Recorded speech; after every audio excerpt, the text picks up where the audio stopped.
What if the Anunnaki truly shaped the Nephilim and the Sumerian Kingdoms 445,000 years ago? The question sounds impossible, and yet traces of the answer seem to be carved into stone, whispered in scripture, and buried beneath ruins older than history itself. Imagine beings descending from a wandering planet, desperate to save their own world. They found gold in Earth's rivers, but also something else. Potential. In the wild hominids that roamed the plains, they saw the raw material for a new creation. From this act, legends say, humanity was born, and with it, the Nephilim, towering hybrids remembered as giants, warriors, and kings of old. The earliest Sumerian cities rose under their gaze, temples aligned to the stars, laws etched into clay as if civilization appeared fully formed overnight. Myths across cultures preserve fragments of this story. Floods that wiped the slate clean, gods at war in the skies, and rulers whose reigns lasted thousands of years. What if these were not allegories, but memories of an age erased? Tonight we'll walk into the shadows of that forgotten epoch, following the echoes of giants, gods, and kingdoms that may not have been entirely human. The sky was older then. Imagine looking upward 445,000 years ago, when no cities lit the horizon and no human eyes yet traced the constellations with stories. Above the primeval Earth, the firmament was darker, untouched by smoke or firelight. The oceans thundered against unbroken coastlines. Winds tore across endless savannas where giant mammals roamed. It was into this pristine silence that a new sound broke. Not thunder, not storm, but the hum of descent. Celestial craft pierced the atmosphere, trailing flames like meteors, yet landing not to destroy but to claim. These were the Anunnaki, travellers from a wandering world. Their home was Nibiru, a planet whose orbit stretched like a cosmic ellipse, taking 36 centuries to complete a single circuit around the Sun. Sometimes Nibiru drew close, warming under the solar embrace. At other times it drifted far into the void, where its atmosphere thinned and froze. Theirs was a world in peril. Its once protective shield was failing, its lifeblood atmosphere thinning to nothing. For their survival, they required gold, a metal whose particles, when ground fine and scattered into the skies, could repair the shield of their dying world.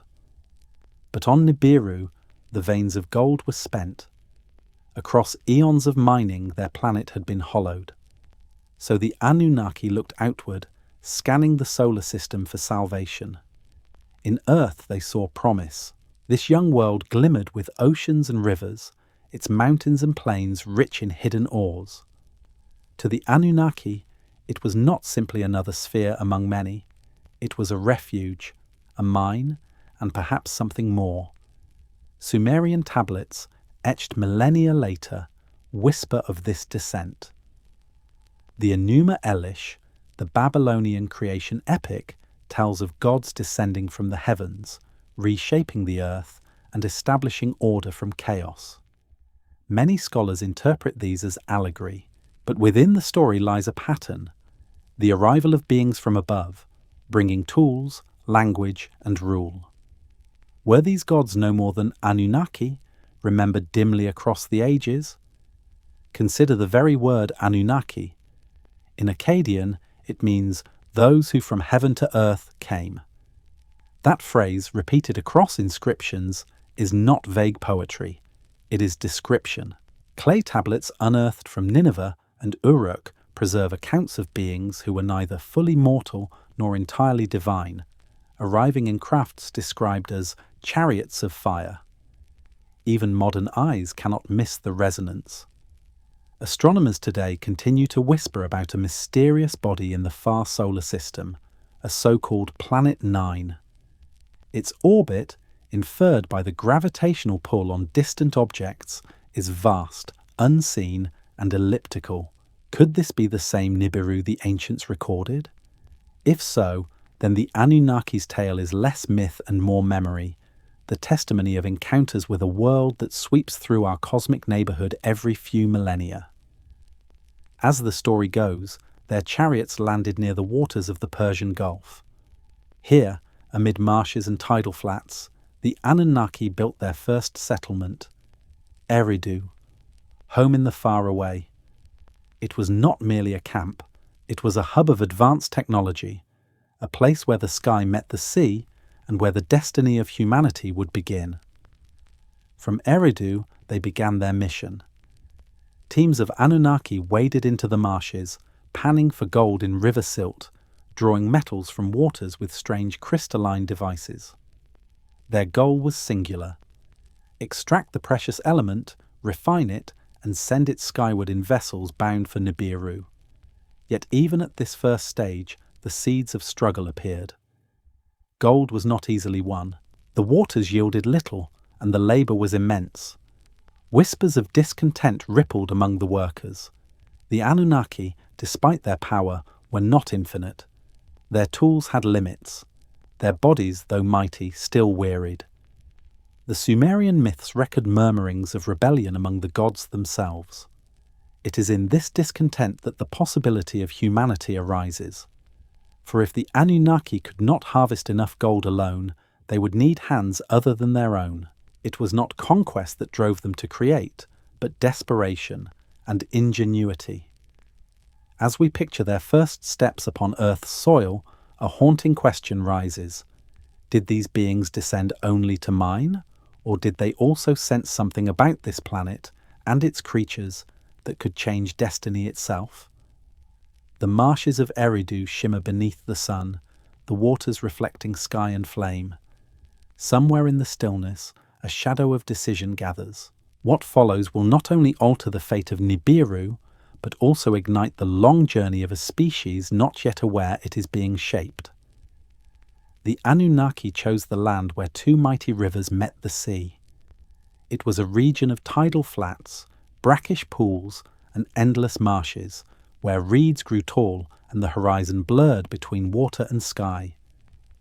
To later generations, it would be remembered as Eridu, the first true city, the place where kingship descended from heaven.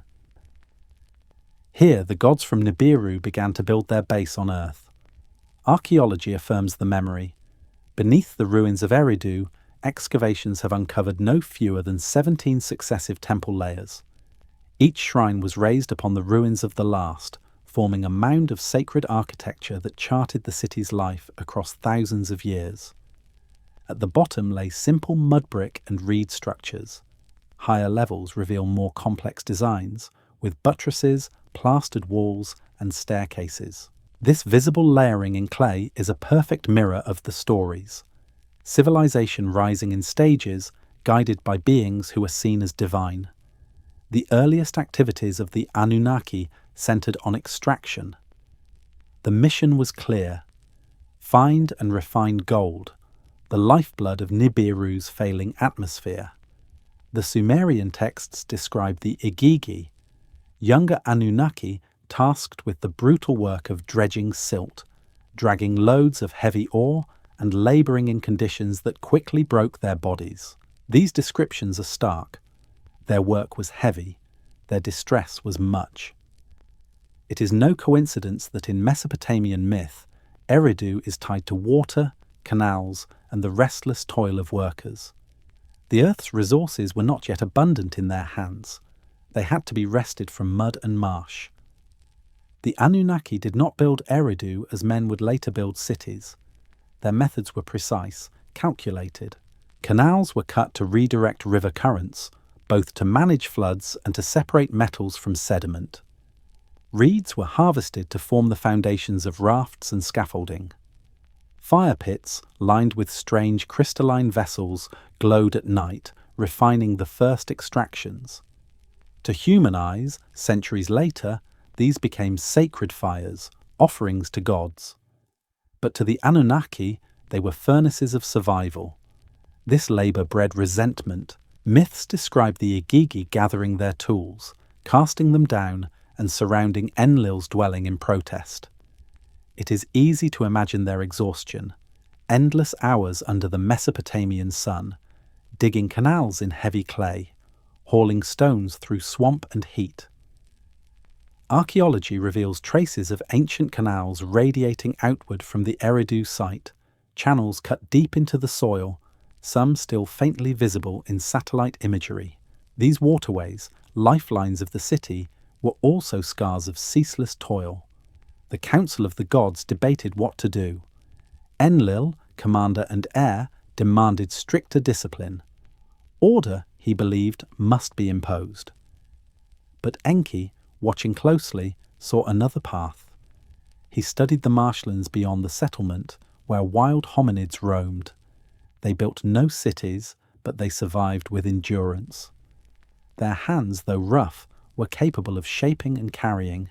Enki's mind turned toward a daring thought. Perhaps these creatures could be adapted, guided, transformed into a labour force. The seed of humanity was planted not in heaven, but in the frustrations of Eridu's mud. Meanwhile, the city itself took form. At its heart rose a temple to Enki, a sanctuary of water and wisdom. Its walls, whitewashed to gleam beneath the sun, became the axis around which the settlement grew. Surrounding it were rows of reed huts, later replaced by mud brick dwellings, each clustered along narrow canals. In time, Eridu expanded to more than 100 acres, a size unmatched in its early age. To the people of later centuries, this was not mere architecture. It was a cosmic statement. The gods had chosen this land, and here they had brought order to chaos. The daily life of Eridu combined the practical and the sacred. Fishermen cast nets from reed boats. Farmers irrigated small plots with canal water. Potters shaped clay into jars for grain. Yet all of these acts were bound to the temple. Surplus was brought as offering, and records were kept on clay tablets stored in its storerooms. Archaeologists have found such tablets nearby, the earliest beginnings of writing, etched first to tally goods, but eventually to preserve myths of gods and kings. Civilization did not emerge slowly, step by step, but suddenly, with complexity, as if it were taught rather than discovered. In the myths, Eridu was more than a city. It was a symbol of divine presence. When the Sumerian king list declares that kingship descended from heaven here, it frames human order as a reflection of Anunnaki hierarchy. The first king, Alulim, is said to have ruled for nearly 30,000 years. Impossible for mortals, but plausible for beings who lived according to the elongated cycles of another world.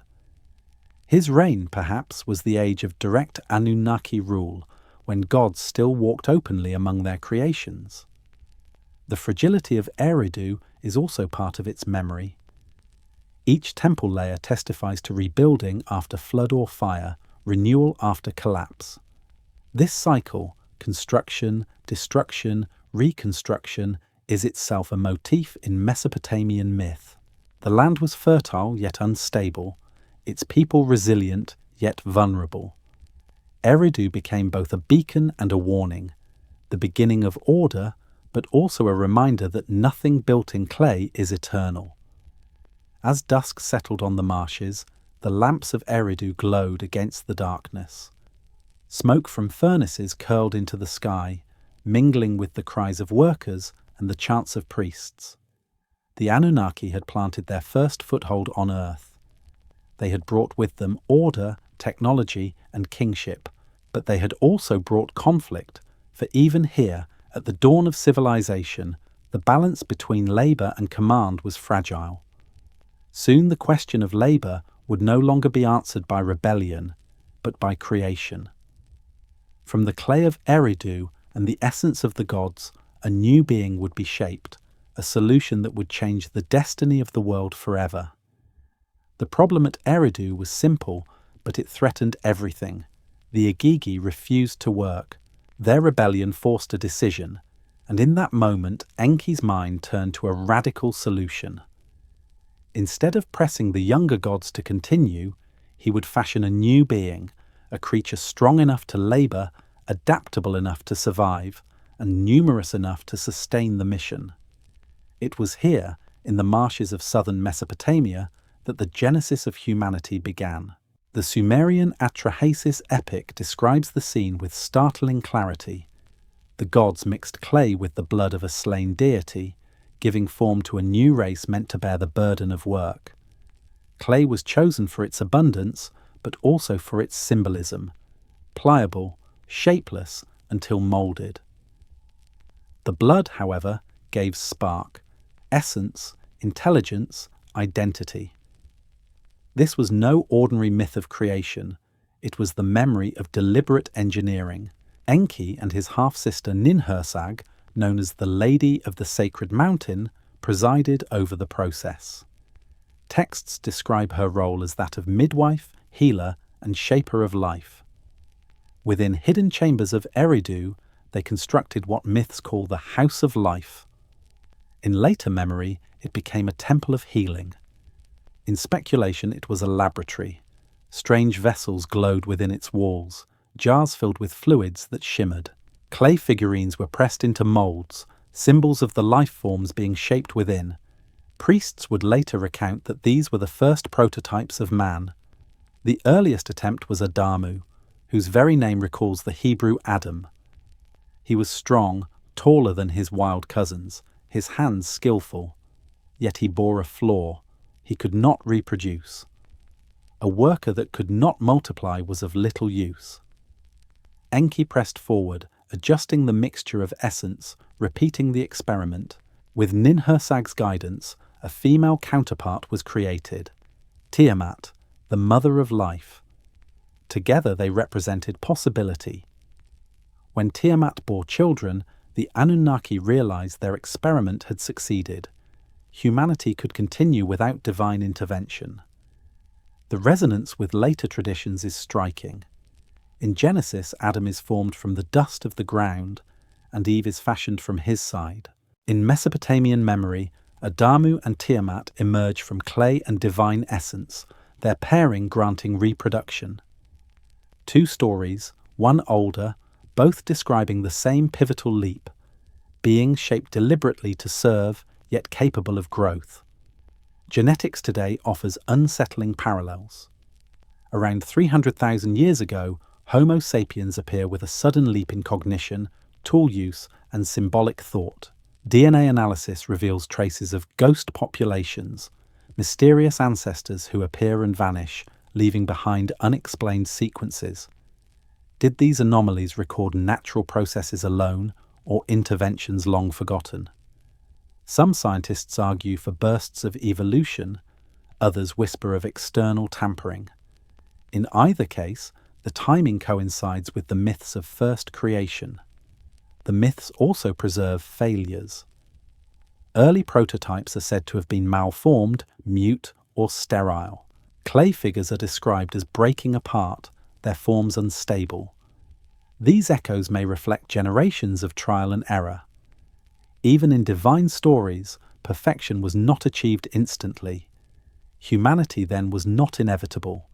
It was the result of persistence, correction, and perhaps desperation. Once viable humans existed, they were set to work. The texts speak of them carrying baskets, digging canals, tending fields. They became the hands that lifted burdens from the Igigi. Yet to Enki, they were more than tools. He taught them survival skills, how to plant grain, how to build huts from reeds, how to shape clay jars. He gave them fragments of wisdom, dangerous gifts, for knowledge meant independence.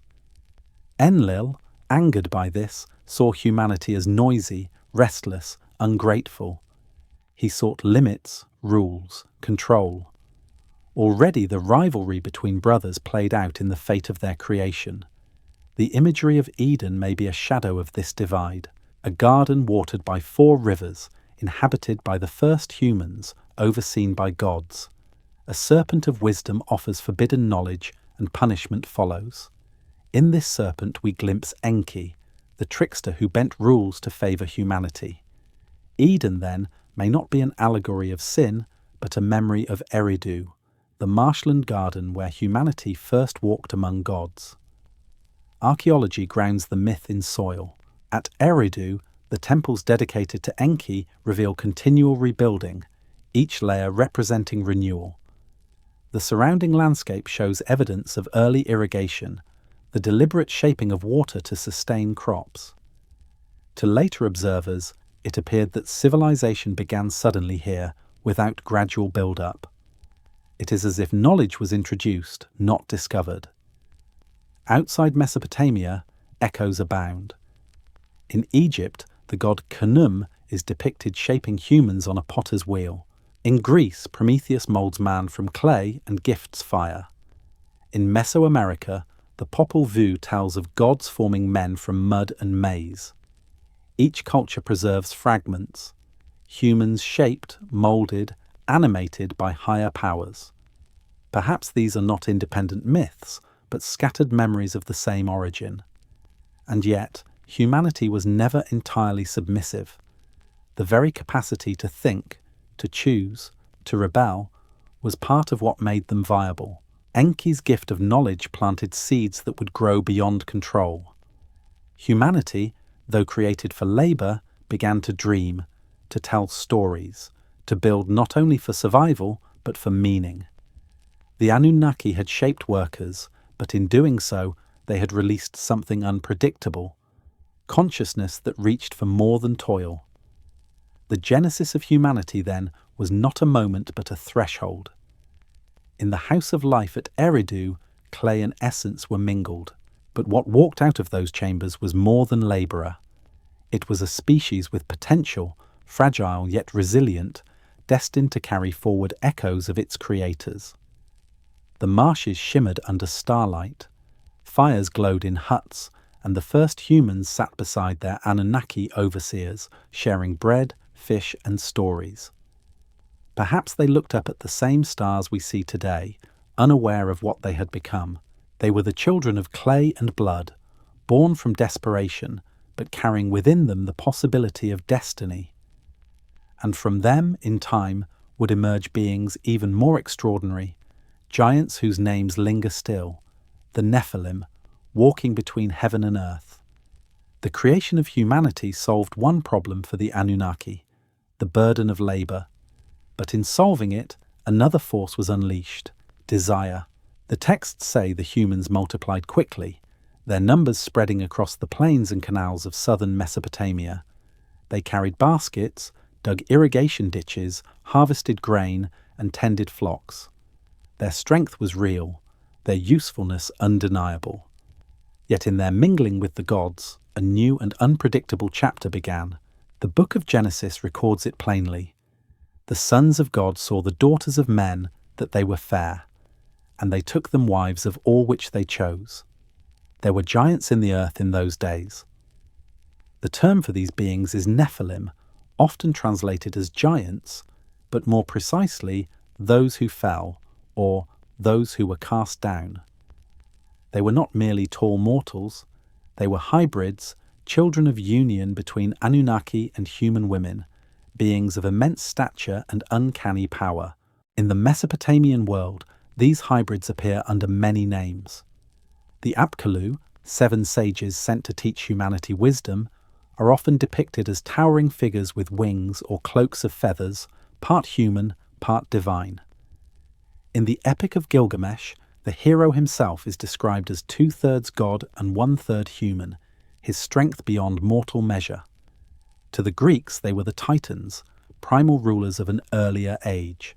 In Mesoamerica, they appear as the Quina Metzin, giants who built cities before being swept away in Cataclysm.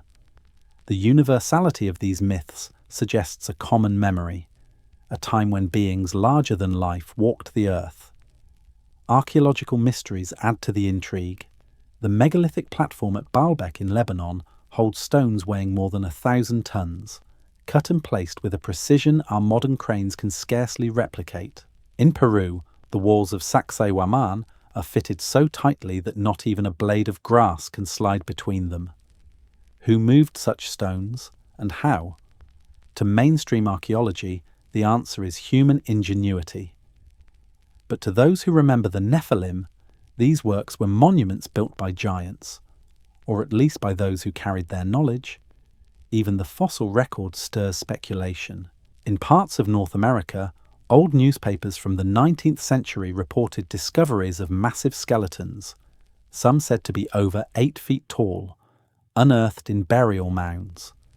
While many such accounts are dismissed today, the sheer volume of reports raises a question.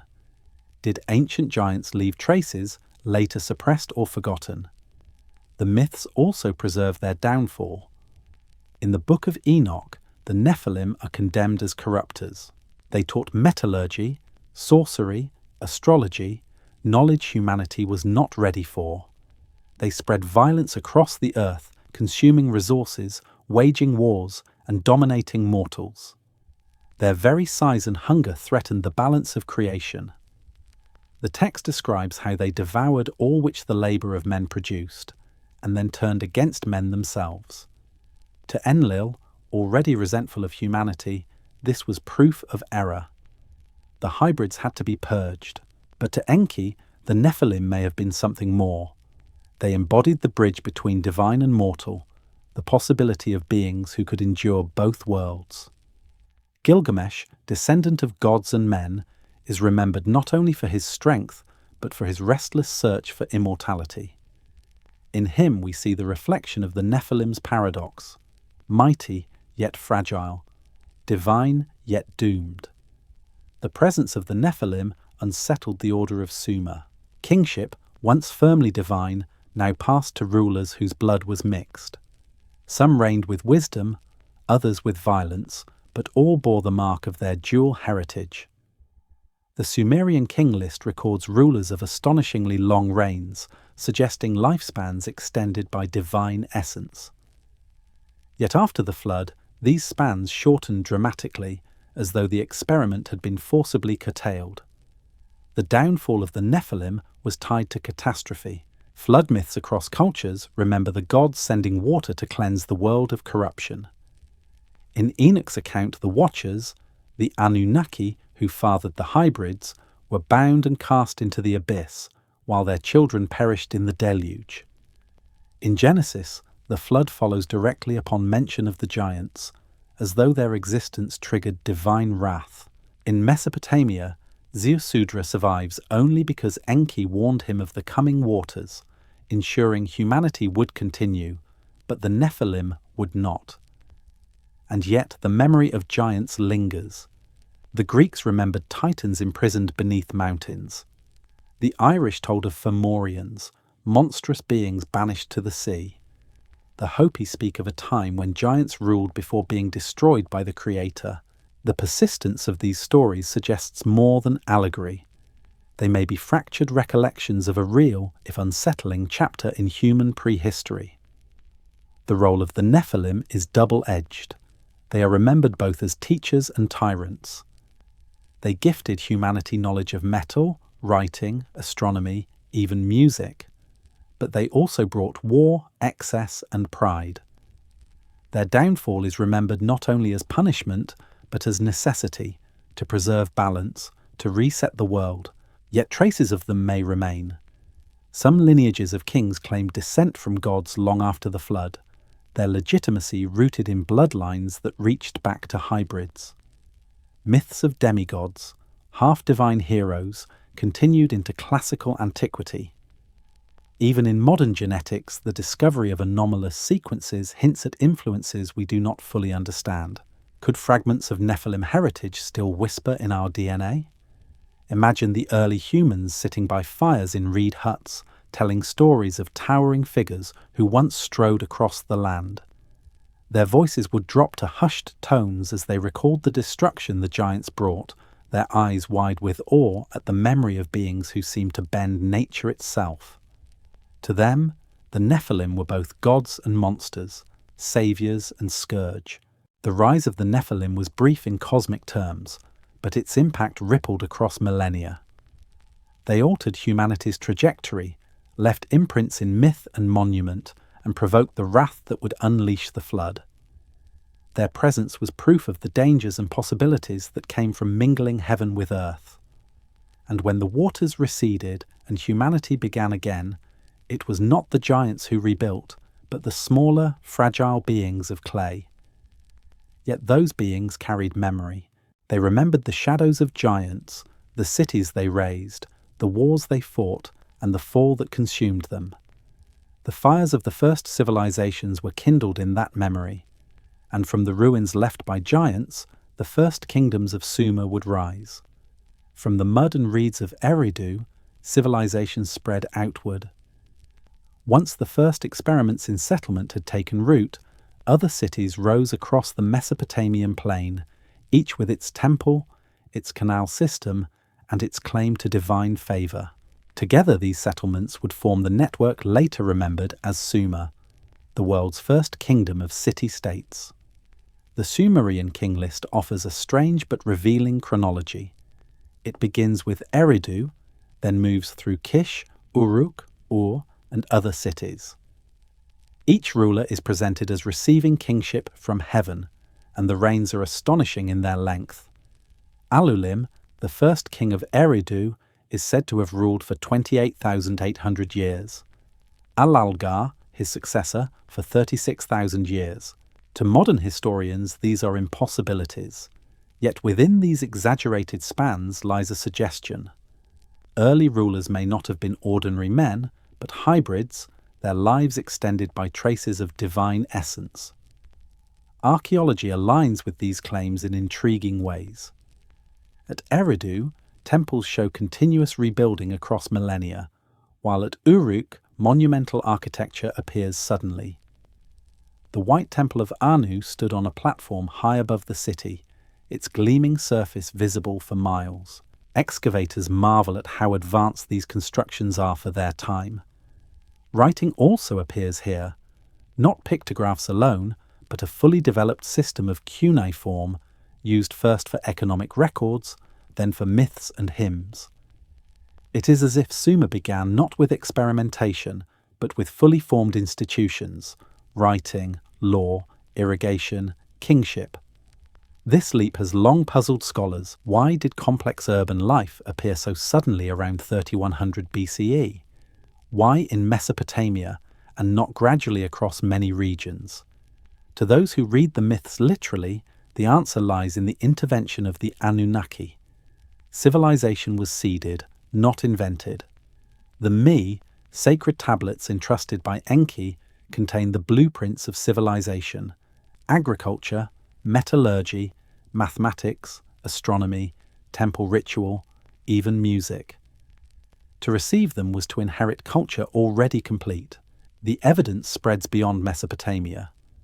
At Göbekli Tepe, thousands of years earlier, hunter-gatherers raised massive stone circles carved with animals, without evidence of slow cultural build-up.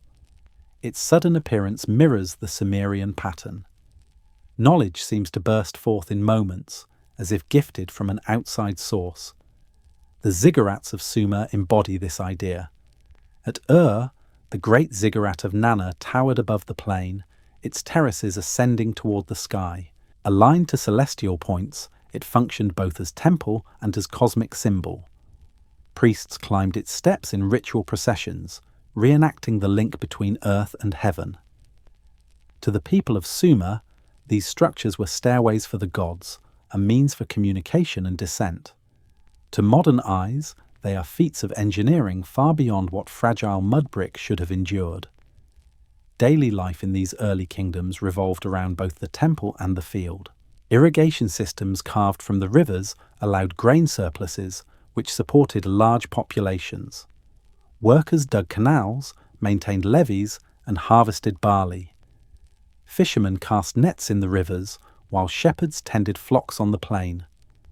All of this labour flowed back to the temple, which served as the centre of both religion and economy. Priests recorded offerings on clay tablets, balancing accounts, redistributing grain. It was the first bureaucracy, born in service of the gods. The myths reinforce this union of divine and mortal. Kings were not seen as independent rulers, but as intermediaries. They carried titles that linked them to gods. Shepherds chosen by Enlil, beloved of Inanna, wise by Enki's blessing. To rule was not only to govern people, but to enact cosmic order on earth. The balance of heaven was reflected in the irrigation of fields, the building of walls, the offering of sacrifices. Yet this system also carried tension. The Sumerian king list reveals frequent shifts in power. Eridu to Kish, Kish to Uruk, Uruk to Ur. Each shift is abrupt, as though divine favour had moved. Archaeological strata confirm destruction layers, fires, sudden abandonments, and rebuildings. Behind the political transitions lay a deeper truth. The rivalry of the gods continued, and humanity, bound to their patrons, bore the consequences. Consider Uruk, where Gilgamesh reigned. 2/3 divine and 1/3 human, he exemplifies the Nephilim lineage. His epic portrays him as a mighty builder, surrounding his city with colossal walls. Archaeologists have traced these fortifications, stretching over 9 kilometers, enclosing the city in strength. Gilgamesh's story, preserved in clay, is both myth and memory of a ruler who embodied the hybrid legacy of gods and men. The first kingdoms also left behind artifacts of staggering beauty. Cylinder seals carved with intricate designs depict scenes of gods bestowing gifts, winged beings guiding humans, and sacred animals in procession. To scholars, these are symbols. To the ancients, they were records of real encounters, pressed into clay as reminders of who had walked among them. It is easy to forget the fragility beneath this grandeur.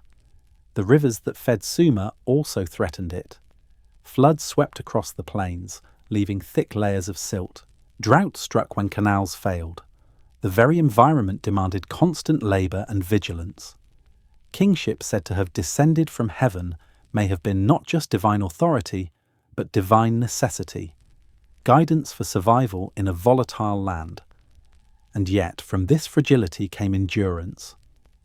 The Sumerians not only survived but flourished, leaving behind the world's first schools, first codes of law, first epic literature. Their vision of the cosmos, with heaven above, earth below, and the Abzu of Enki's waters beneath, would echo through later civilizations, shaping Babylon, Assyria, and beyond. In the rise of Sumer, we glimpse the full consequence of the Anunnaki's shaping. Humanity was no longer only a servant race. It had become a partner in building cities, in governing through law, in dreaming through myth. But partnership came with costs. The rivalries of the gods ran through the fabric of Sumerian politics, dragging mortals into divine conflicts. The stage was set for future struggles as divine sons inherited their father's ambitions. The first kingdoms rose. Their ziggurats cast long shadows across the plain. Their kings inscribed their names into clay, and their scribes etched the stories that still speak to us today. From Eridu's marshes to Uruk's walls, humanity had stepped into the age of civilization, an age both blessed and burdened by the presence of its makers. The rise of the first Sumerian kingdoms was not only the work of mortals. Behind the walls of Uruk and the canals of Eridu stood rivalries far older, conflicts born in the heavens and carried on to earth. At the centre of this struggle were two brothers, Enki and Enlil. Their visions for humanity, their roles in the mission, and their personal enmity would shape the destiny of both gods and men. Enki was the elder in birth, son of Anu by a concubine. He was lord of the waters, master of wisdom, patron of creation. In Eridu, his sanctuary, he walked among marshes and rivers, experimenting, teaching, guiding. He had crafted humanity from clay and divine essence, and to him mankind was more than a workforce. They were a project, a legacy, even a reflection of himself. His gifts were knowledge, irrigation, farming, writing, the arts of survival. Enki saw humanity as capable of growth, and he believed that with wisdom they might one day stand as partners to the Anunnaki. Enlil, though younger, was son of Anu's official queen, and thus the legitimate heir. Authority was his by law, and command was his nature. His temple at Nippur stood at the centre of Sumer, radiating power and control. He was the enforcer, the commander of the mission. To Enlil, humans were not children or partners. They were tools, noisy and restless, created to relieve the toil of gods. When their numbers swelled and their voices filled the night, he grew angry, describing them as a disturbance that threatened divine order. The tension between brothers reflected a deeper philosophical divide. Enki's vision was organic, adaptive, experimental, a flowing river. Enlil's was rigid, hierarchical, imposed from above, a straight wall. In this difference lay the seeds of conflict that would ripple across centuries. Texts like the Atrahasis epic preserve their rivalry in mythic language. When humanity multiplied, Enlil demanded silence. He unleashed droughts, plagues, and finally flood to cool them. Enki, bound by oath yet unwilling to abandon his creation, found ways to preserve life. Whispering warnings, offering remedies, secretly guiding survivors. The pattern is clear. Enlil sought control through suppression. Enki sought balance through adaptation. Humanity lived in the tension between these forces. Archaeology mirrors this divide in the cities themselves. At Eridu, Enki's cult emphasized water, fertility, and wisdom. The temples there contain artifacts linked to ritual libations and canals feeding directly into sacred precincts. At Nippur, by contrast, Enlil's ziggurat and temple reflect discipline, sacrifice, and order. Inscriptions found at Nippur praise him as King of the Lands, the arbiter of destinies. Two centers, two ideologies, both claiming the right to shape the destiny of civilization. Legends tell of direct clashes. In one account, Enlil sought to strip humans of longevity, denying them the plants of life. In another, Enki countered by granting fragments of secret knowledge. When the flood was decreed, Enlil commanded silence, but Enki whispered to Ziusudra through a reed wall, ensuring survival.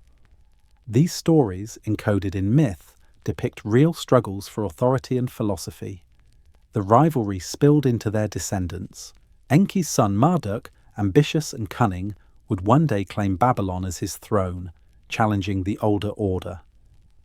Enlil's son Ninurta, warrior of storms, stood as his father's enforcer, loyal but ruthless. Ninhursag, their sister, often mediated, but her loyalty was divided. The Council of the Gods was not united. It was a fractured family, with humanity caught in the middle. The effects of this rivalry can be traced in political history.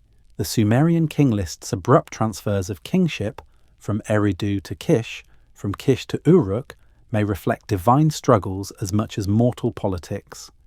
When a city lost favour, its rule collapsed. When a new god ascended, so too did its city. Humanity's empires rose and fell with the moods of divine brothers and their heirs.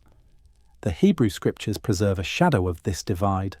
Yahweh, stern and commanding, resembles Enlil in his demands for obedience. The serpent of Eden, offering forbidden wisdom, echoes Enki. The tension between law and knowledge, obedience and curiosity is as old as Eridu. Even today, echoes persist in myth. Prometheus, punished for giving fire to mankind, is another mask of Enki. Zeus, hurling thunderbolts to enforce divine will, recalls Enlil. Across cultures, we see the same archetype: the benevolent trickster who gifts knowledge, and the stern ruler who demands obedience. Their rivalry is not just Sumerian, it is archetypal, embedded in the human story. Yet their conflict was not absolute. At times, Enki and Enlil worked together, for both served the larger mission of their kind. But their visions diverged so deeply that resolution was impossible. Each saw humanity differently, as partner or pawn, as hope or hazard.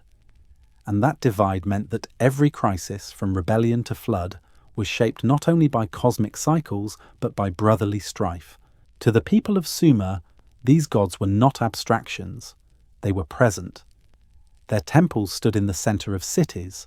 Their symbols were carved into cylinder seals, their names invoked in law codes. A farmer in Ur might see his survival as Enki's gift of water.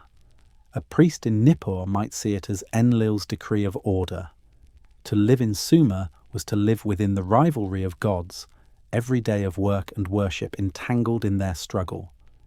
The rivalry's legacy is haunting. Civilization rose swiftly, but it rose fractured, shaped by competing visions. Humanity inherited both currents, curiosity and discipline, rebellion and order, compassion and control. These dualities are not contradictions. They are the foundation of culture itself. We are, in a sense, children of both brothers.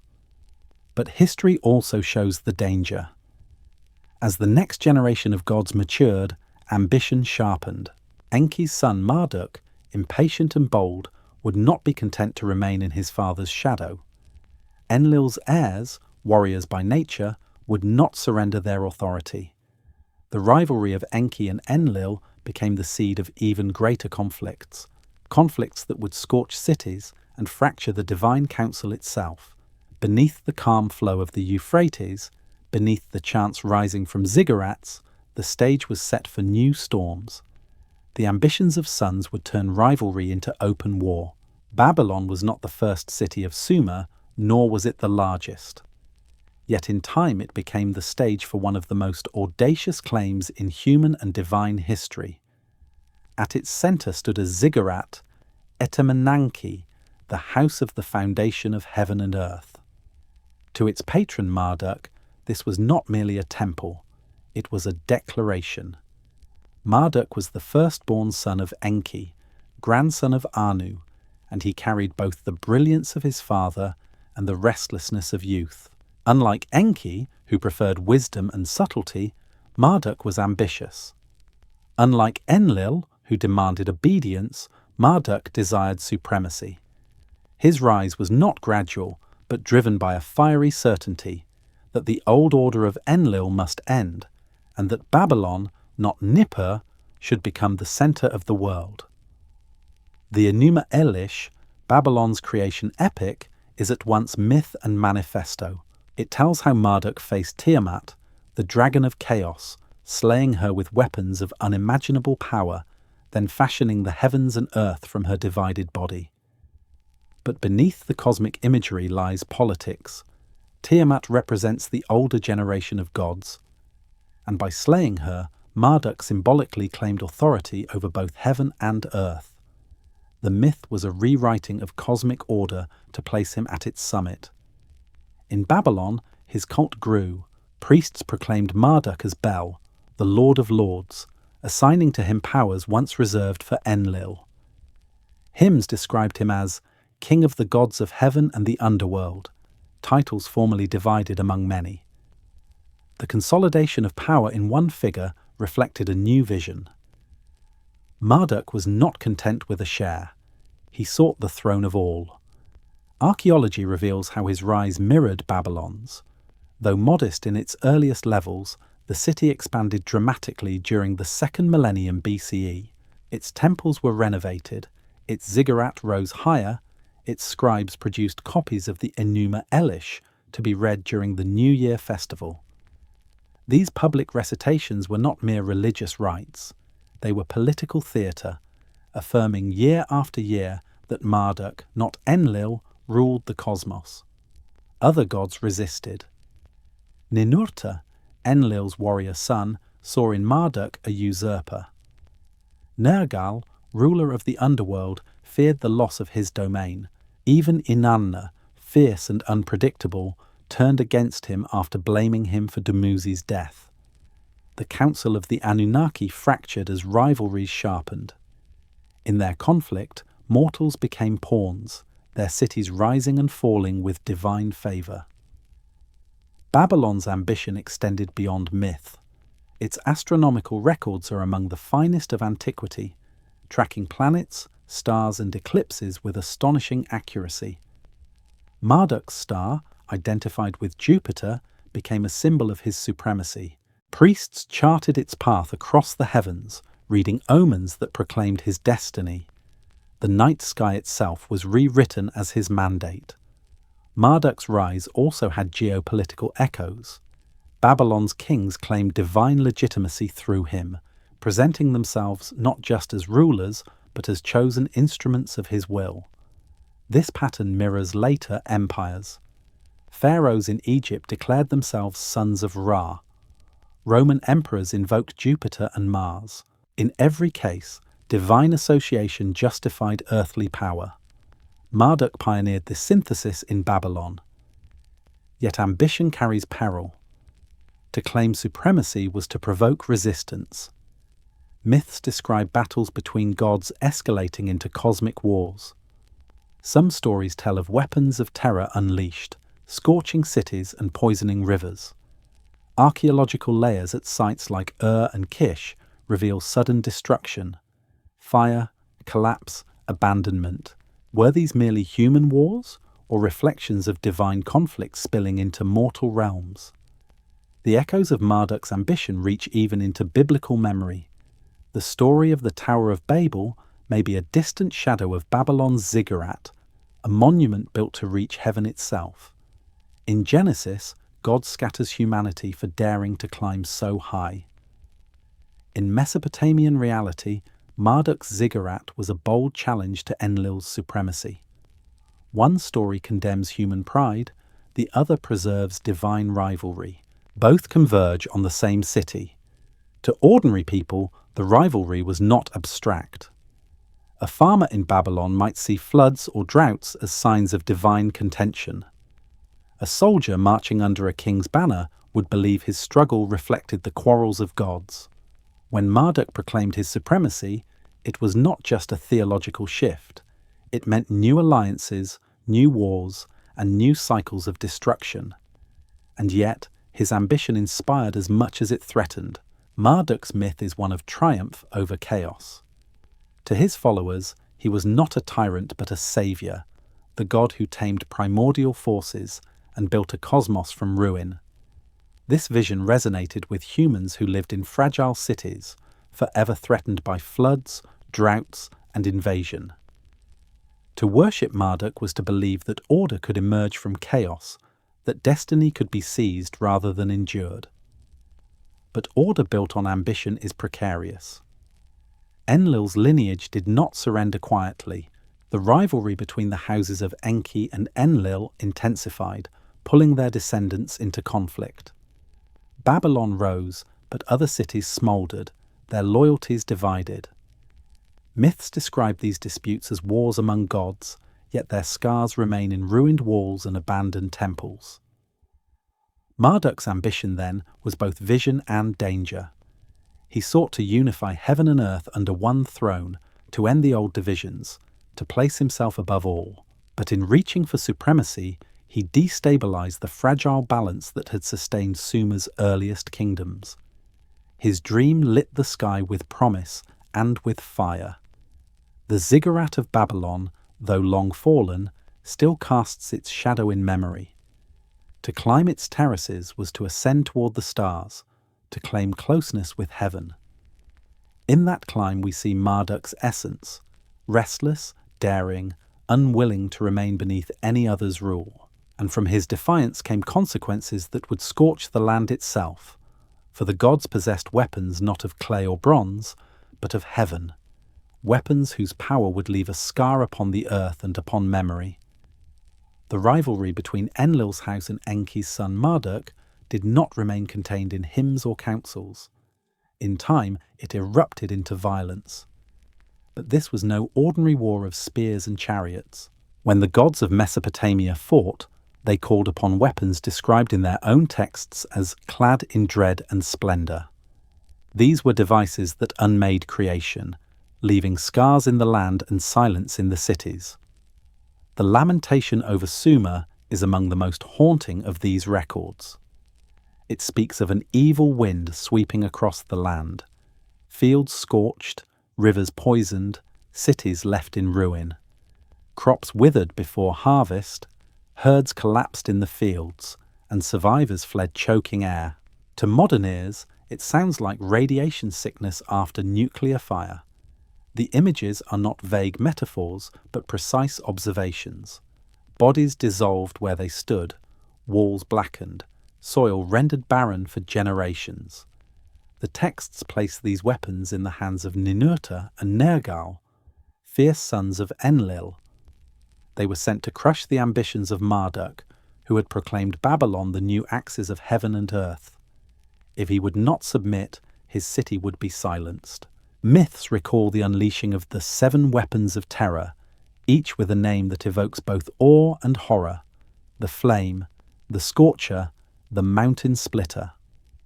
Whether poetic or literal, the effects were catastrophic. Archaeology offers unsettling parallels. At sites across Mesopotamia, abrupt destruction layers appear. Cities like and Kish show evidence of sudden abandonment. In the Indus Valley at Mohenjo-Daro, skeletons were found lying in streets as if death struck instantly, with no burial rites. Some reports even describe fused clay and anomalous radiation levels. Mainstream scholars attribute these to natural disasters or later contamination. Yet the imagery is eerily close to the descriptions of divine weapons. The stories say the first target was a city allied with Marduk. Its name has been lost in broken lines of tablets, but its fate was remembered. Stone walls melted, people turned to shadows on the ground. From there, the wind of death spread eastward, striking other centers of power. Survivors describe the air itself as poison. This resonates with the memory of Sodom and Gomorrah in the Hebrew Bible, cities destroyed by fire from heaven, their smoke rising like a furnace. Different cultures, but the same haunting theme. Enki opposed the decision, pleading for mercy. He had shaped humanity to endure, and now his creation was being erased. Yet his voice was overruled in the council. The weapons were unleashed, not only against Marduk, but against the land itself. In the aftermath, Sumer was crippled. Canals lay abandoned, fields turned salty and infertile, temples fell silent. Where hymns had once risen, only laments remained. The human response was despair. Clay tablets from the period contain laments that read less like myth and more like eyewitness testimony. The people, not in their houses but lying in heaps, bodies like reeds scattered in the streets. This is not metaphorical language, it is the record of survivors. They preserved not only their grief but their confusion. Why would the gods, their protectors, unleash such horror? Perhaps the answer lies in control. Enlil and his allies saw humanity and Marduk's growing power as a threat. By releasing forbidden weapons, they reasserted dominance, reminding mortals that their fate was in divine hands. But in doing so, they crossed a boundary. No longer could they be seen as flawless beings. They had revealed themselves as fallible, capable of wrath, as destructive as any natural disaster. The scars of this decision remain in memory. Later generations spoke of cursed lands, of cities where nothing grew, of ruins shunned for centuries. Even today, deserts across the Middle East hold traces of once fertile regions turned barren. Was this simply the work of shifting rivers and salinization, or the lingering effects of weapons that scorched not only the soil, but the trust between gods and men? The unleashing of these weapons marked a turning point. Sumer would recover in fragments, but its golden age was over. From then on, humanity's faith in the benevolence of its makers was fractured. Myths became darker, gods more distant, their gifts more dangerous. And yet even this devastation was not the final reckoning. For greater catastrophe was still to come, not fire, but water. A deluge that would sweep across the earth, erasing kingdoms, bloodlines, and perhaps even the memory of giants. The weapons of heaven silenced cities. The flood would silence the world. The stories say it began with rain, but not ordinary rain. Dark clouds gathered where none had formed before, and the skies opened in torrents that did not cease. Rivers swelled, their banks vanishing. The sea pushed inland. Soon the flat plains of Mesopotamia were no longer land at all, but a single endless sheet of water. To the people who watched their fields, homes, and temples disappear beneath the flood, it must have felt like the end of the world. Every culture that preserved memory of this age tells the same story. In Mesopotamia, the Epic of Gilgamesh describes how Utanapishtim was warned of the gods' plan to drown humanity. In the Atrahasis epic, the survivor is called Ziusudra, chosen to build a vessel large enough to carry his family, animals, and seeds of life. In the Hebrew Bible, he becomes Noah, instructed to build an ark. Across names and languages, the rhythm of the tale is constant: destruction by water, survival by one chosen, renewal afterward. The cause, according to the Sumerian texts, lay in Enlil's frustration. Humanity had multiplied too quickly. Their noise filled the night. Their presence disturbed his rest. He resolved to wipe them away. The Anunnaki Council agreed, but not unanimously. Enki, the protector of his creation, was forbidden to speak. Bound by oath, he found a way to circumvent the command. He whispered warnings to Ziusudra through the walls of a reed hut, ensuring that at least one remnant would endure. The ark was described in remarkable detail. Its dimensions vast, its pitch-sealed hull built to withstand churning waters. It carried not only living beings but knowledge, records, seeds, tools. Archaeologists and mythologists alike are struck by the precision of these accounts. They are not vague allegories, but engineering instructions, as if they preserve memory of a real vessel built for survival. Geological evidence supports the memory of Cataclysm. Around 12,000 years ago, at the end of the Younger Dryas, global sea levels rose more than 100 meters as glaciers melted. In Mesopotamia, thick flood deposits appear in layers of ancient cities.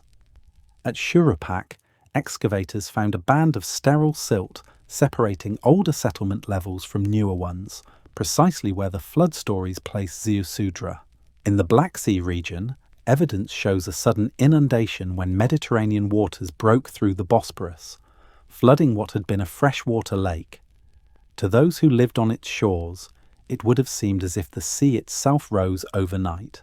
The flood was more than environmental disaster. It was a reset. The Sumerian king list divides history into before the flood and after the flood. Before, kings reigned for tens of thousands of years. After, reigns became shorter, more human. The myth encodes a real transition, a boundary between an age of hybrids, giants, and divine rulers, and a new age where humanity carried forward on its own. Survivors describe the terror in vivid language. The storm was a deluge, 7 days and 7 nights. The flood covered the mountains. The people were like flies in the sea. These words, etched into clay, echo across cultures. In Greek myth, Deucalion and Pyrrha survive by casting stones that become new humans. In Mesoamerica, the gods send water to end the fourth sun, sparing only a few who escape in a tree. Polynesian chants recall canoes riding waves that swallowed islands. Though oceans apart, the stories share a single memory, a flood that ended one world and began another. The ark, in all traditions, becomes the seed of renewal. When the waters receded, Ziusudra's vessel came to rest on a mountain. In Genesis, it is Ararat. In Gilgamesh, Mount Nisir. Each culture anchors the story in its own geography, but the motif is the same. Survival finds high ground, and from there, life begins again. The survivor releases birds to test the land, offers sacrifices to the gods, and receives blessing. Humanity, chastened but alive, continues.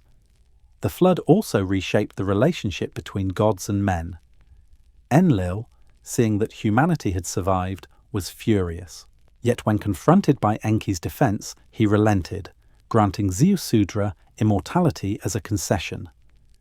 From that moment, lifespans shortened drastically. The age of divine kings and hybrid giants was over. Mortals would live only decades or centuries, never millennia. The gods had imposed limits. Still, the flood could not erase memory.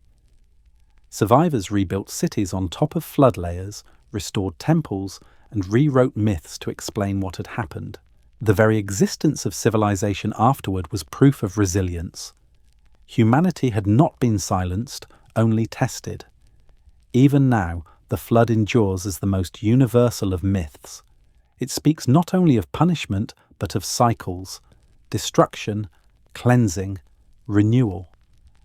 To the ancients, it explained why the world was fragile, why civilizations rise and fall, why time itself seems to begin again after catastrophe. To modern readers, it suggests that myths are not just stories, but memories of real, world-shaping events. When the waters finally receded, mud covered the plains, and the ruins of temples jutted like broken teeth from the silt. But from that mud, humans began again, planting seeds, digging canals, raising walls. Civilization was reborn, humbled yet enduring. The flood was not the end, but the turning of a page, and from the survivors would rise the first post-flood kingdoms of Sumer, bearing the weight of both memory and destiny. When the waters of the Great Deluge finally began to recede, they left behind a world transformed. For months, the Mesopotamian plain had been a drowned silence, only mountaintops breaking the horizon above endless seas. Now the rivers carved new courses, the mud dried into cracked mosaics, and the outlines of a land once fertile began to emerge again. But what returned was not the same. Cities lay buried beneath layers of silt. Canals were filled with debris. Temples that had once gleamed white stood broken, their bricks softened into ruin. Civilization, it seemed, had been washed away, yet survivors remained. Ziusudra, or Utnapishtim, or Noah, by whatever name he is remembered, stepped from his vessel, carrying with him seeds, tools, and stories. Around him were others who had clung to high ground or fled inland. They were few, but they bore the essence of continuity. In their minds, they carried memory of a world erased. In their hands, they carried fragments of knowledge. The Sumerian king list records this transition in a single striking line. After the flood had swept over and kingship had descended from heaven a second time, Kish became the seat of kingship. In that moment, history itself was divided into before and after. Before the flood, reigns lasting tens of thousands of years, rulers half divine, giants walking among men. After, reigns shortened, lifespans human, the world rebuilt under new limits. Archaeology bears witness to this reset. At sites like Shurapak and excavators uncovered a thick layer of sterile clay and silt, flood deposits lying between older and newer levels of habitation. Beneath, traces of earlier cities vanished. Above, settlements reappear, smaller at first but steadily growing. The soil itself records what the myths remember: destruction, then rebirth. The survivors began the slow task of rebuilding. They dug canals anew, redirecting the waters that had once destroyed them into lifelines for crops. They replanted barley and date palms, carried in baskets from the ark, or salvaged from hidden caches. Families gathered in reed huts, later replaced by mud brick homes. The first smoke of hearths once again curled into the sky. From silence, the plain of Sumer stirred back to life. Temples too were restored. Though the gods had nearly destroyed them, the people rebuilt shrines to Enki, to Enlil, to Inanna. Perhaps it was gratitude for survival, perhaps fear of angering them again. In Uruk, new temples rose to honour Anu and Ishtar. In Kish, kings declared themselves chosen by heaven, linking their authority to the divine council that had once decreed the flood. Humanity's faith had been tested, but not broken. The stories of survival spread. In Mesopotamia, Ziusudra was remembered as the man who found eternal life, blessed by Enlil himself. In the Bible, Noah became father of a new humanity, his sons carrying the lineages of nations. In India, Manu survived a flood warned by a fish avatar of Vishnu. In Mesoamerica, a few escaped in a tree or mountain cave. In Polynesia, Canoes rode waves that swallowed islands. Everywhere, the theme is the same. Catastrophe erased the world, but a remnant endured. With survival came change. Lifespans shortened drastically. The king list reflects this shift, from reigns of tens of thousands of years before the flood to reigns of hundreds or less after. Genesis echoes the same pattern, with patriarchs living for centuries before the flood and only decades after. The gods, it seemed, had imposed a boundary. Humanity would continue, but under new limits. The first post-flood kingdom arose at Kish, a city on the edge of the Mesopotamian plain. Its rulers claimed divine descent, presenting themselves as inheritors of authority from heaven.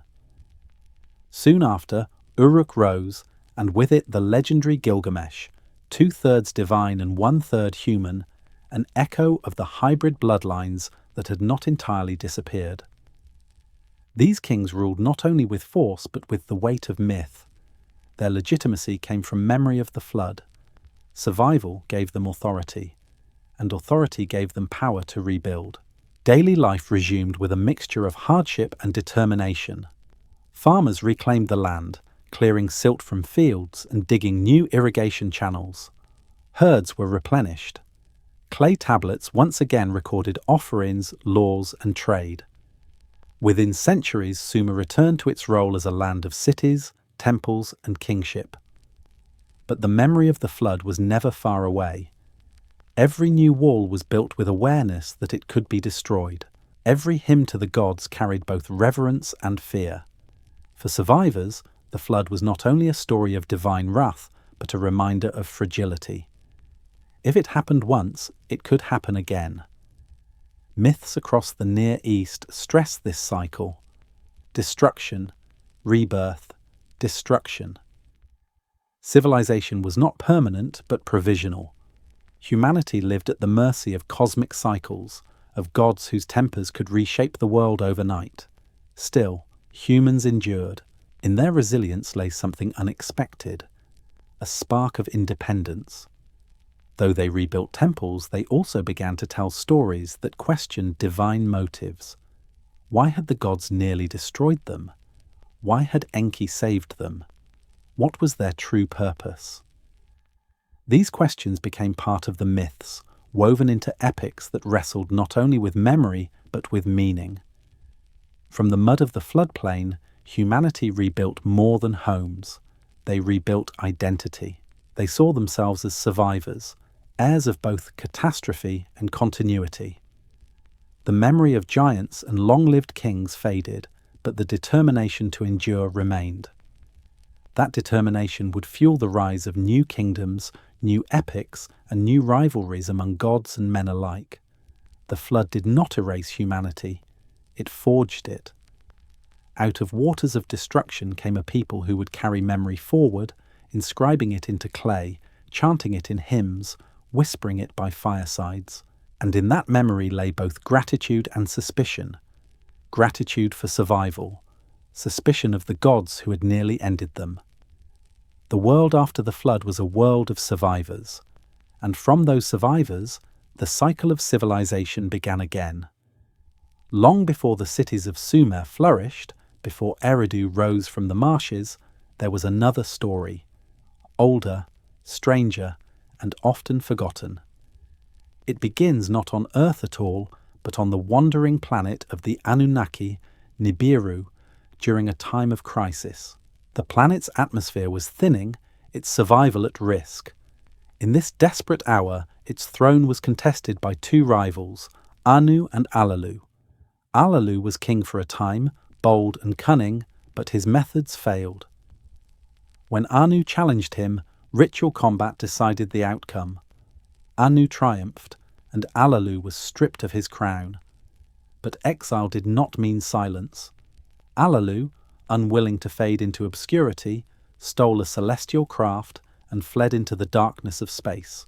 Guided by ancient charts, he set course not for oblivion, but for a distant blue-green planet rich in resources, Earth. According to the Sumerian accounts, Allalu was the first of his kind to set foot on our world. He descended into the primordial seas, testing the waters, tasting the soil. What he found astonished him: traces of gold, the very element Nibiru needed to repair its atmosphere. Alalu sent word back across the void, claiming Earth as his discovery and bargaining chip. To the Council of Nibiru, he offered hope of salvation. To himself, he hoped for redemption. When Anu and his son Enki later followed, they found his claims true. Gold could indeed be found here, though not in abundance. Alalu had not lied, but the throne he desired was not restored to him. Instead, he remained an exile, honoured for his discovery, but denied his crown. His fate darkened further in later conflicts. When he confronted Anu a second time, he was defeated again and sentenced to banishment, not to Earth, but to Lamu, the planet we know as Mars. To the Anunnaki, Mars was a way station, a staging post between Nibiru and Earth, thin-aired, dry, but habitable, with the right means. For Alalu, it was both prison and tomb. The legends say that on Mars, Alalu met his end. His loyal servant Anzu remained with him, tending him in exile. When Alalu died, Anzu carved a tomb into the red rock, a monument in the likeness of his master's face, gazing upward toward the stars. The Sumerian texts describe it as though it were fact, a colossal image of Alalu, cut into stone, visible from the heavens. This story might have remained only myth until 1976. That year, NASA's Viking 1 orbiter photographed the Cydonia region of Mars. Among the mesas and hills, one formation stunned the world. A massive plateau shaped uncannily like a face, complete with brow, nose, and mouth. Newspapers declared it the face on Mars. For some, it was only shadow and geology. For others, it was confirmation of a memory preserved for millennia, the tomb of Alalu, carved in a forgotten age. Later, higher-resolution images revealed a natural mesa, its features softened by light and shadow. Yet the resemblance lingers in imagination. Was it coincidence that Mesopotamian texts spoke of a face on Mars, and modern spacecraft found one in the same region? Myth and science seem to converge in eerie parallel. Mars itself tells another part of the story. Today it is barren, but evidence shows it once flowed with water. River valleys, dried deltas, and mineral deposits suggest a wetter past. To the Anunnaki, arriving in ages long forgotten, it could indeed have served as an outpost. The presence of methane bursts in its atmosphere. Even now, fuels speculation that something beneath the surface may still stir. Was Alalu's exile merely tragic legend or memory of a real station lost in time? Alalu's story humanizes the Anunnaki. He was not a flawless god, but a fallen king. Ambitious, desperate, punished, and remembered. His tomb, if it exists, would be the oldest monument in the solar system, predating the pyramids of Giza by hundreds of thousands of years. To gaze upon his face carved in Martian stone would be to confront the deep history of both earth and sky. The political weight of his memory lingered too. Later texts hint that Marduk, Enki's son, invoked Alalu's legacy to justify his own claim to rule. By aligning himself with the fallen king, Marduk presented his rebellion not as arrogance, but as inheritance. Alalu's shadow stretched across generations, influencing conflicts long after his death. In every culture there are stories of rulers cast down, exiled to remote lands, remembered in monuments. The Greeks spoke of Cronus banished after losing to Zeus. The Irish remembered kings buried in stone mounds, their faces guarding the land. In the Sumerian telling, exile was not to another country, but to another planet. The pattern remains. Fallen rulers leave behind warnings carved in stone, reminders of the fragility of power. Today, when we look at Mars, we see a dry desert of rust-red dust. Yet in its mesas and valleys may lie traces of an older story, not just of geology, but of memory. If one day explorers stand upon Sidonia's plateau, chisels in hand, what might they find beneath the weathered rock? Could there be chambers, artifacts, inscriptions waiting, silent for 500,000 years? The story of Allelu is not simply about a king who lost his throne. It is about how memory crosses worlds, how myths preserve truths too strange for history, and how even exile can leave monuments that endure. His tomb on Mars, whether real or imagined, forces us to consider that humanity's past is not confined to Earth alone. And if Mars holds such secrets, what of Earth? What other archives, what other testimonies might still be hidden beneath its sands, waiting, like Allelu's face, to be rediscovered? Deep beneath the foundations of Eridu, away from the bustle of canals and fields, chambers of stone and clay once held secrets meant not for ordinary ears, but for future ages. It was here, according to Mesopotamian tradition, that Enki, Lord of Wisdom, dictated his account of the beginning of things. He spoke not to kings or priests, but to his chosen scribe, a man of extraordinary perception, remembered in some texts as Adapa, in others compared to the biblical Enoch. These writings became known as the Lost Tablets of Enki. The Sumerian myths describe them in fragments. Adapa, nourished on divine bread and water, spent 40 days and nights recording Enki's words on slabs of lapis lazuli. Enki commanded, "Write the correct narrative of the beginnings, the prior times, and the olden times, for in the past the future lies hidden." These lines suggest more than myth. They suggest a deliberate archive, a testimony designed to endure even if civilizations fell. The content, if later echoes are to be believed, was vast. The tablets recounted how the Anunnaki came to Earth in search of gold, how the Igigi rebelled under the burden of labor, and how humanity was engineered from clay and divine essence. They told of the Nephilim, hybrids born of union between gods and mortals, and of the rivalries among the divine council that culminated in Catastrophe. They described the flood that ended the First World Order and the rebirth of civilization after. To Enki, these were not just stories, but lessons, warnings for those who might face the same cycles again. Hints of such records echo across cultures. The Book of Enoch, excluded from biblical canon but preserved in Ethiopia, describes visions of fallen angels, genetic experiments, and cosmic cycles. The Book of Jasher and the mysterious Book of the Wars of Yahweh, both referenced in the Old Testament but now missing, suggest that traditions of hidden histories once circulated openly. Could these lost texts be fragments of Enki's archive, remembered in altered form? The destruction of libraries deepens the mystery. The burning of the Library of Alexandria in Egypt erased hundreds of thousands of scrolls, some likely translations of Mesopotamian lore. The Royal Library of Ashurbanipal in Nineveh, though partially preserved, contains broken tablets that reference older writings. Even there, gaps remain, sections missing, accounts cut off mid-sentence. It is as though humanity's earliest testimony was repeatedly fractured, leaving only fragments. Some researchers whisper of private archives, the so-called Mohan collection, or other hidden caches, where unstudied tablets remain. Allegedly smuggled from early excavations, they are said to include accounts of the mingling of essences and descriptions of celestial weapons.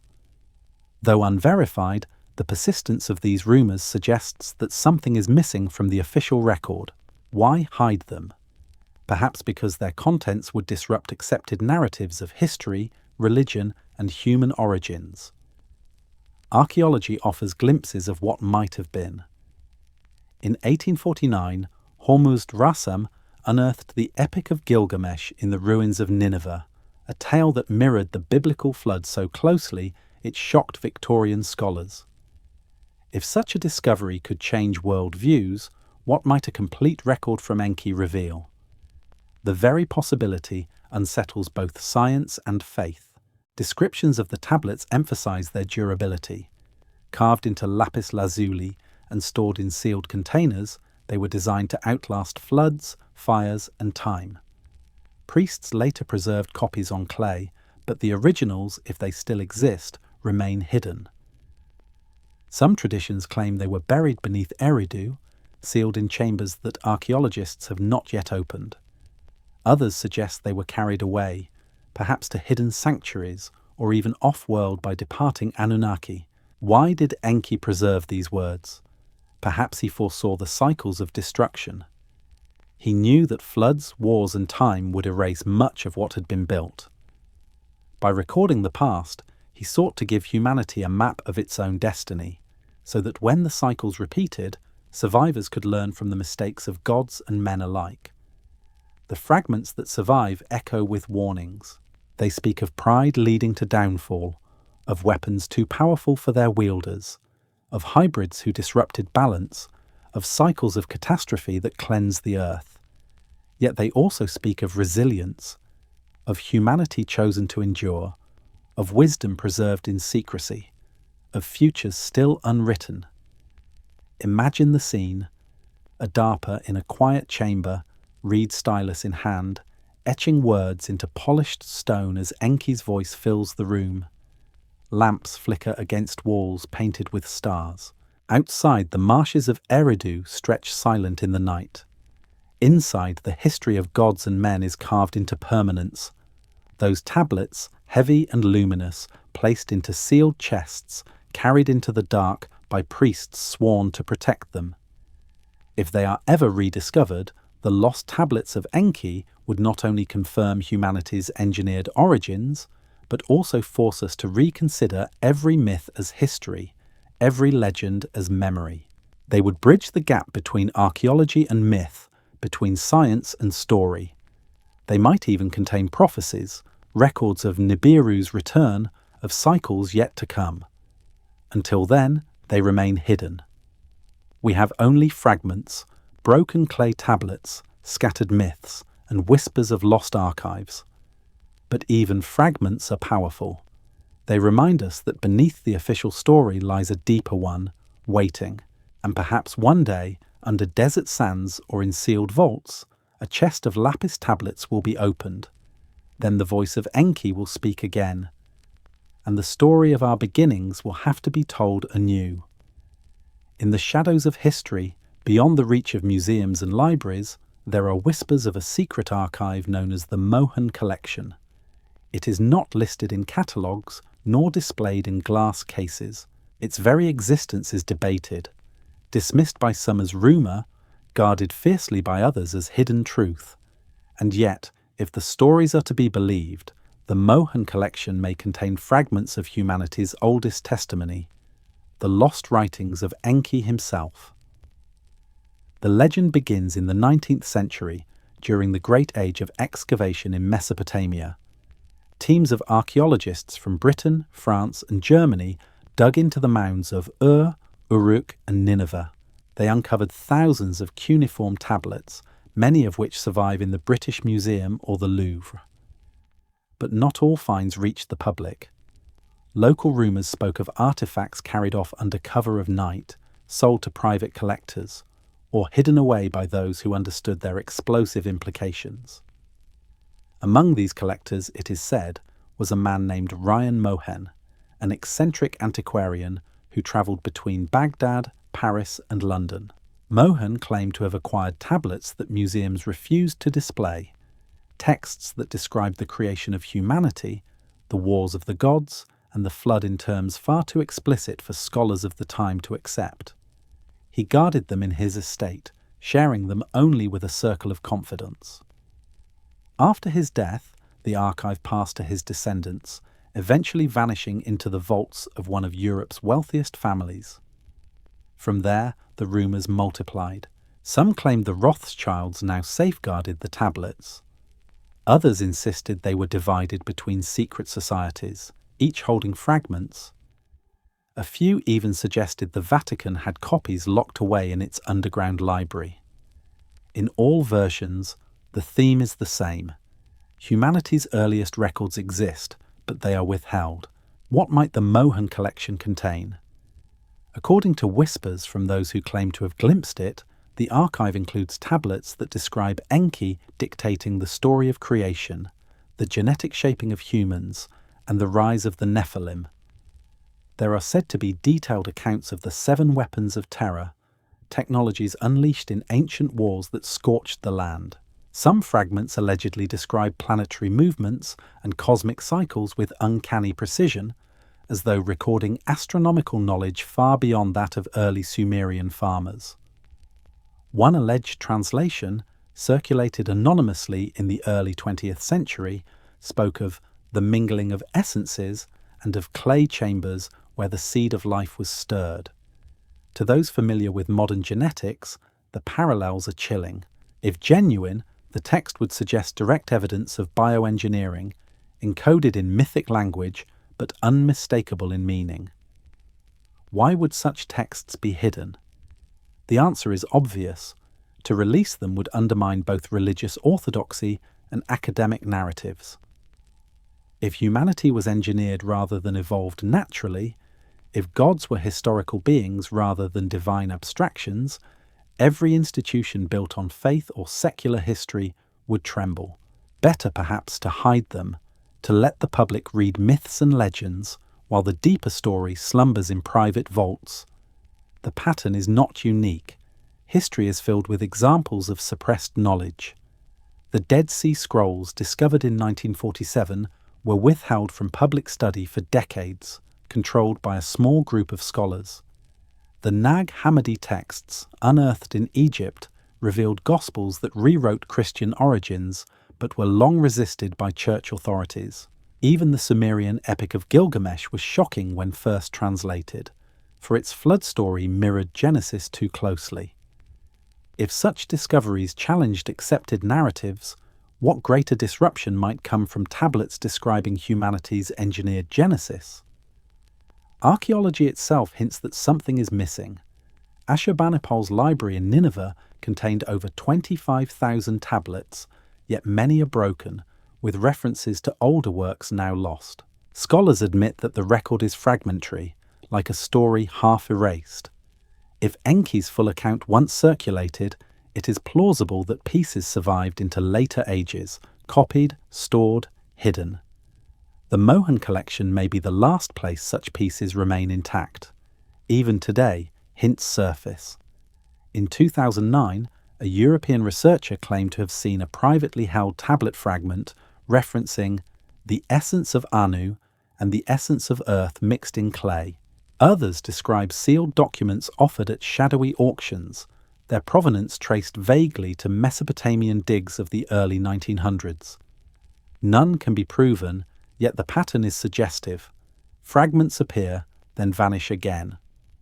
For those who believe, the Mohan collection is not myth but symbol, a reminder that knowledge can be controlled as easily as it can be revealed. To control the past is to control the present. If humanity forgets it was shaped, it will never question its role. If it believes it rose unaided, it will remain bound to earthly powers, never looking too closely at the heavens. Perhaps the Mohan collection is real, sealed in some European vault. Perhaps it is scattered, its tablets resting in private safes.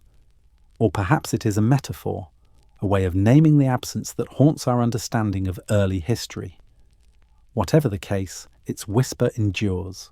For in every myth of suppressed truth, there is a seed of possibility, that beneath the official stories lies a deeper one, waiting to be told.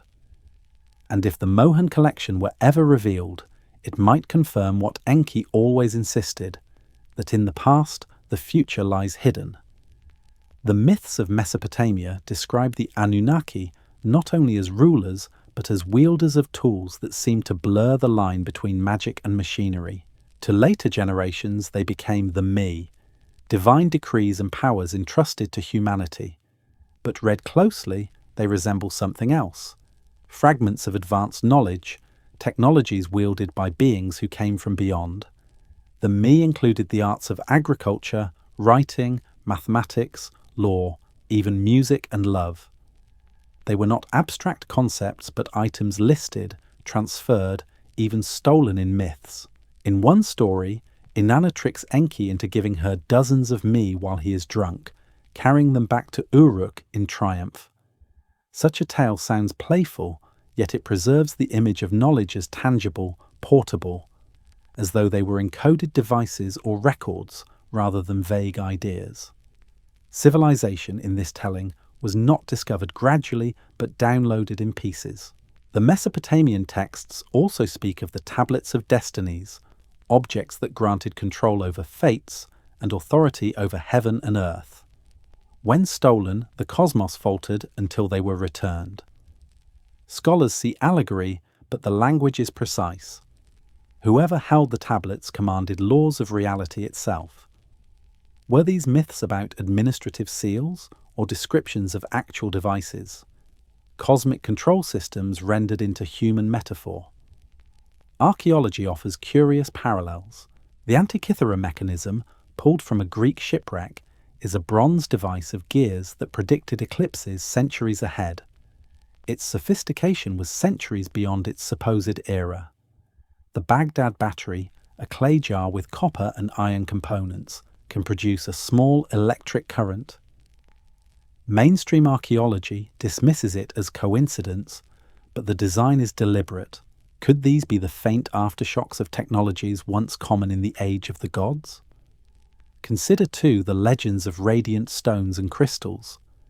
In Egypt, the Benben stone was said to have fallen from the heavens, glowing in the temple of Heliopolis.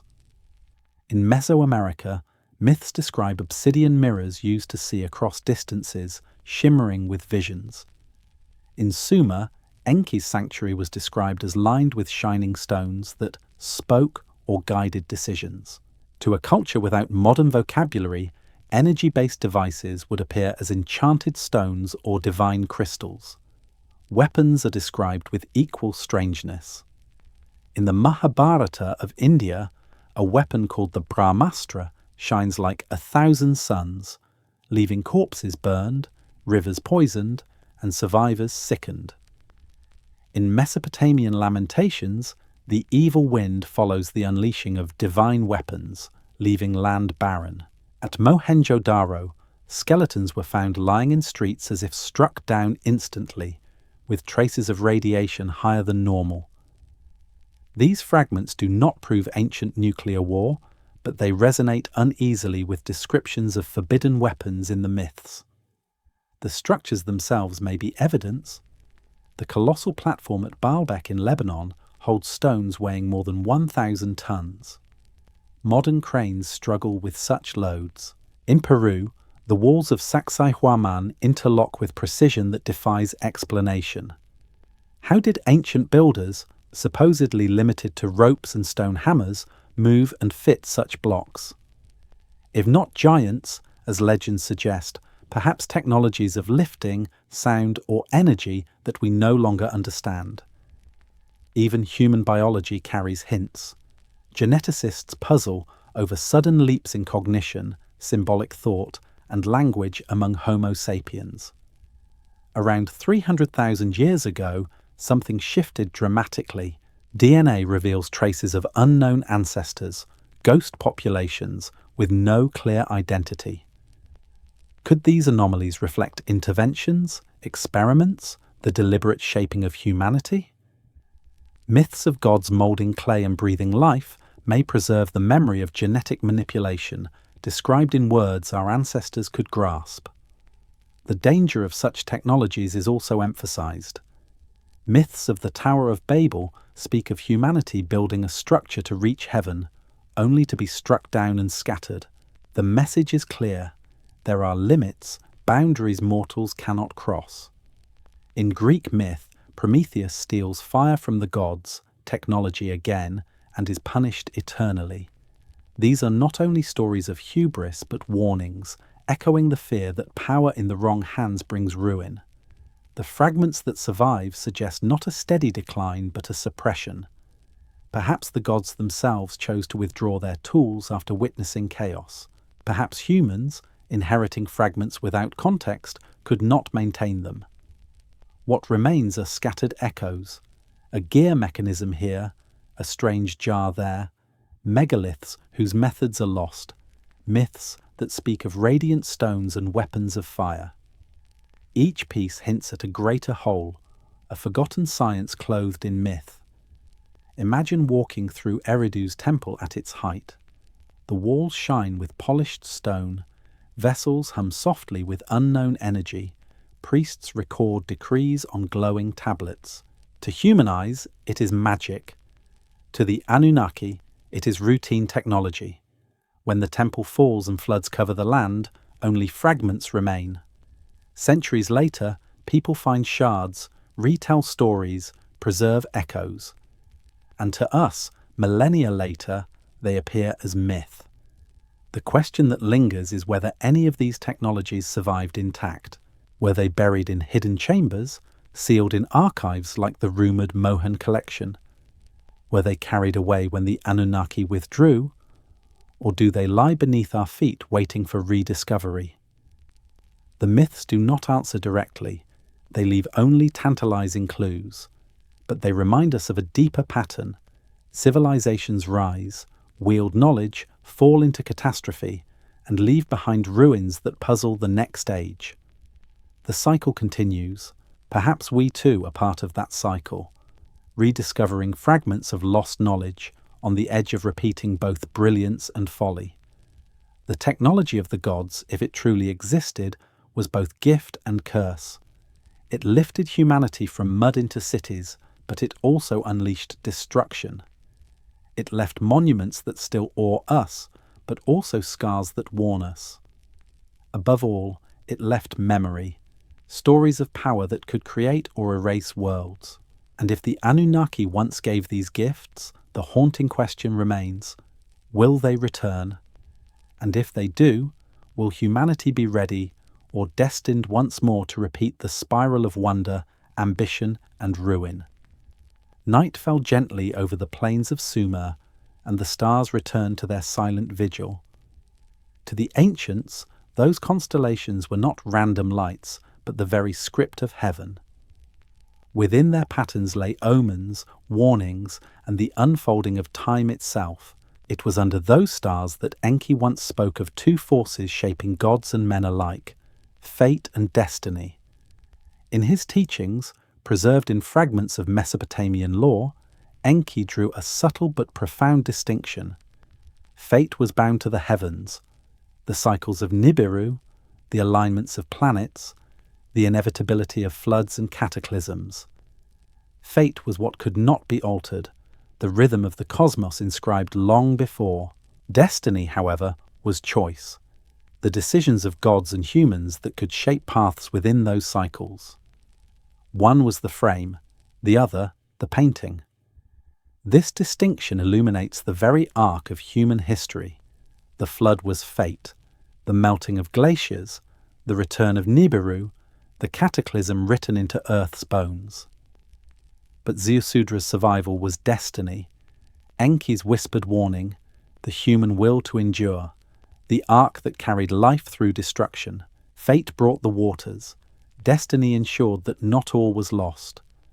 The same tension pulses through mythologies worldwide. In India, the doctrine of yugas speaks of vast ages, each destined to end in fire or flood. Yet within them, sages and heroes make choices that alter how those endings unfold. In Greek tragedy, the Moirai, the fates, spin and cut the thread of life, yet human heroes resist, sometimes bending outcomes through courage or cunning. In the Hebrew scriptures, prophecy declares an appointed end, but the actions of kings and prophets still shift its unfolding. Everywhere, the same paradox, a cycle ordained, yet filled with choices that matter. For the Anunnaki themselves, fate was the orbit of Nibiru, the cycle of 3,600 years that pulled them back into Earth's sphere, each return bringing upheaval. They could not alter that orbit, any more than we can halt the rising of the sun. But within that inevitability lay their choices: to build, to destroy, to teach, to silence. Their destiny intertwined with ours, binding two species in one spiral of creation and erasure. Modern science lends strange echoes to this ancient dichotomy. Genetics reveals constraints, the fate inscribed in DNA, inherited across millennia. Yet epigenetics shows choice, genes activated or silenced by environment, decisions altering outcomes even within fixed code. In cosmology, the eventual death of stars is fated, yet the shapes of galaxies, the births of planets, are sculpted by countless smaller choices of gravity and time. Enki's wisdom endures because it is universal. To accept fate is to acknowledge the cycles, floods, resets, extinctions that are larger than us. To embrace destiny is to act within them, to choose survival, creativity, defiance. In this, humanity inherited more than clay and blood from the Anunnaki. It inherited their struggle between what must be and what might yet be. And perhaps this is why their story still haunts us. If fate decreed their coming, then destiny shaped their interactions with Earth. If fate decrees cosmic cycles, then destiny lies in how we prepare for them. The spiral repeats, but never identically. Each turn is both return and renewal. As the Mesopotamian priests watched the heavens, they chanted, "That which is written may return, but that which is chosen endures." The words echo like a riddle through time. Were they recalling Enki's philosophy or preparing humanity for cycles yet to come? In the end, fate and destiny converge in mystery. The orbit of Nibiru may be unchangeable, but whether its return brings destruction or revelation may depend not only on gods, but on us. And as night deepens, the stars above seem less like distant suns and more like tablets, etched with patterns, waiting for those who dare to read them. Night drapes itself once more across the Mesopotamian plain. The ruins of Eridu, Uruk, and Babylon lie silent, their ziggurats now broken mounds, their temples dust.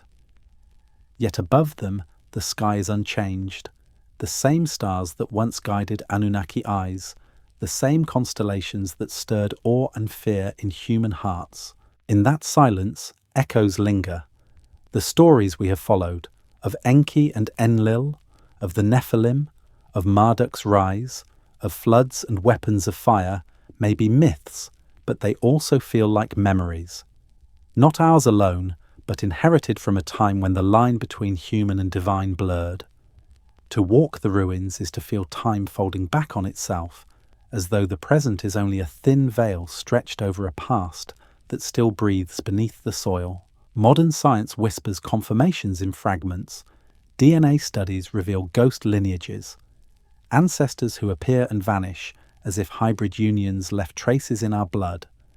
Archaeology uncovers anomalies, megaliths too vast, myths too consistent across continents, sudden leaps in cognition and culture. Geology reveals scars of ancient cataclysms, floods that scoured the earth, volcanic ash that darkened skies. Everywhere, fragments, never the whole. Perhaps that is the true legacy of the Anunnaki, not monuments alone, nor hybrid bloodlines, nor lost technologies, but the silence between fragments, the gaps that force us to wonder, to seek, to question. Myths preserved not as answers, but as riddles. The Sumerians believed that time itself was cyclical, that what has happened will happen again. If Nibiru's orbit is real, then its return is not a question of if, but when. Do the Anunnaki still watch, waiting for the cycle to bring them near? Are the myths of returning gods not promises of salvation, but memories of recurrence? And what of us? Are we still their servants, unknowingly repeating tasks written into clay long ago? Or have we, in our own way, inherited their mantle, shaping destiny within fate, wielding technologies that echo theirs, standing now on the threshold of space as they once did?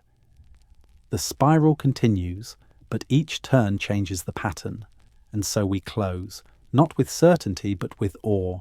The Anunnaki, whether real or myth, remind us that our story is older than we imagine, written in stars and stone, in floods and fire, in blood and clay.